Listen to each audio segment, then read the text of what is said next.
আগামীকাল শেষ হচ্ছে ডাকসু নির্বাচনের প্রচার প্রচারণা। শেষ মুহূর্তে ভোটারদের মন জয়ে ছুটে বেড়াচ্ছেন প্রার্থীরা।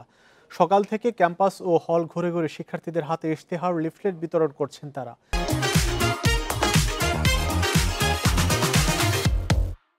এদিকে সাইবার আক্রমণের পাল্টাপাল্টি অভিযোগ করেছে ছাত্রদল ও ছাত্র শিবির। এক্ষেত্রে ব্যবস্থা নিতে বিশ্ববিদ্যালয় কর্তৃপক্ষ ব্যর্থ বলেও অভিযোগ উঠেছে। বিশ্ববিদ্যালয় কর্তৃপক্ষ জানায়, সাইবার বুলিং যারা করছে তাদের বিরুদ্ধে কঠোর ব্যবস্থা নেওয়া হবে। ডাকসু নির্বাচনের ভোট গ্রহণ মঙ্গলবার। নির্বাচন উপলক্ষে সোমবার রাত ৮টা থেকে টানা ৩৪ ঘন্টা ঢাকা বিশ্ববিদ্যালয়ের সব প্রবেশপথ সর্বসাধারণের জন্য বন্ধ থাকে। ডাকসু নির্বাচনের আরও খবর জানবো, যোগ দিচ্ছেন সহকর্মী মামুনুর রহমান।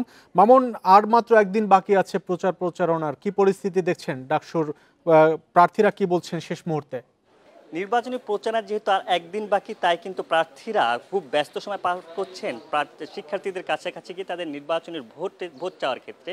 কিন্তু আজ যেহেতু সরকারি ছুটি রয়েছে, আবার শনিবার ক্যাম্পাসও বন্ধ, তাই কিন্তু হল পাড়ায় কিন্তু তারা ব্যস্ত সময় পার করছেন। এছাড়া বাইরে আমরা মধুতে গিয়েছি, টিএসসিতে গিয়েছি, সেখানে শিক্ষার্থীদের আনাগোনা কম থাকা, প্রার্থীরা সেখানে প্রচারণার কম করে কিন্তু তারা হলে হলে শিক্ষার্থী যে রুমে রুমে আছে তাদের সেখানে যাচ্ছেন, তাদের ব্যালট নাম্বার বলছেন এবং কিন্তু ভোট চাচ্ছেন।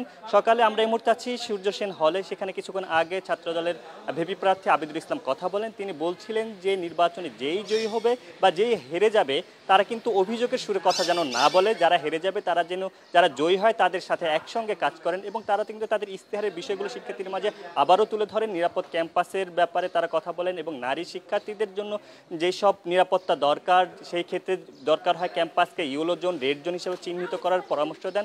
এবং তারাও কিন্তু শুরু থেকে যেই একটি অভিযোগ করে আসছিল রিটার্নিং অফিসারের বিরুদ্ধে, যেটি হলো সাইবার বুলিং, সেই সাইবার বুলিংয়ের কথা তিনি আজকেও বলেন। তিনি বলছিলেন যে সাইবার বুলিংয়ের তারা শিকার হচ্ছে, বিভিন্ন সময় তাদের অপপ্রচার চালাচ্ছে তাদের ভোট কমানোর ক্ষেত্রে। এই একই অভিযোগ কিন্তু আমরা গতকালকে শুনেছি ছাত্র শিবিরের পক্ষ থেকেও আবু সাদিক কায়েম করেছিলেন যে একটি গোষ্ঠী, একটি মহল তারা ছাত্রদলকে ইন্ডিকেট করে বলেছিলেন যে একটি মহল কিন্তু তারা চেষ্টা চালাচ্ছেন যে সাইবার বুলিং শিকার করে তাদের ভোট কমানোর ক্ষেত্রে।